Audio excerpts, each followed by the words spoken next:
అక్కినేని వారసుడిగా ఇండస్ట్రీలోకి ఎంటర్ అయ్యాడు అఖిల్. హీరోగా తనకు గ్రాండ్ లాంచ్ జరిగింది, కానీ హిట్ మాత్రం పడలేదు. అందుకే కెరీర్కు కాస్త బ్రేక్ ఇచ్చిన అఖిల్ ఫైనల్గా కొత్త సినిమాతో రావడానికి సిద్ధమయ్యాడు. ఏజెంట్ విడుదలయ్యి దాదాపు 2 ఏళ్లవుతుంది.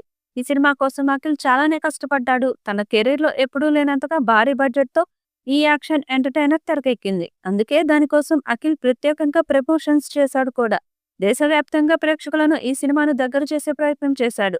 కానీ విడుదలైన మొదటి రోజు నుండే ఈ సినిమాకు ఫ్లాప్ టాక్ రావడంతో ఫస్ట్ వీకెండ్కే మూవీ డిజాస్టర్ అని తేలిపోయింది.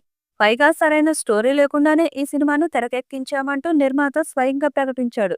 అలా బ్యాక్ టు బ్యాక్ ఫ్లాపులు ఎదురవడంతో తన సినిమాను జాగ్రత్తగా ప్లాన్ చేసుకున్నాడు అఖిల్. పీరియాడికల్ నేపథ్యంలో సాగే లవ్ స్టోరీ అని తెలుస్తుంది. మరి ఈ చిత్రం అఖిల్కి సూపర్ హిట్ ఇస్తుందేమో చూడాలి. ఈ వీడియోపై మీ అభిప్రాయాన్ని కామెంట్ బాక్స్లో తెలియజేయండి. ఈ వీడియో మీకు నచ్చితే లైక్ చేయండి, షేర్ చేయండి, కామెంట్ చేయండి. మరిన్ని అప్డేట్స్ కోసం మన ఛానల్ని సబ్స్క్రైబ్ చేయండి. అలాగే పక్కనే ఉన్న గంట సింబల్ని గట్టిగా కొట్టండి.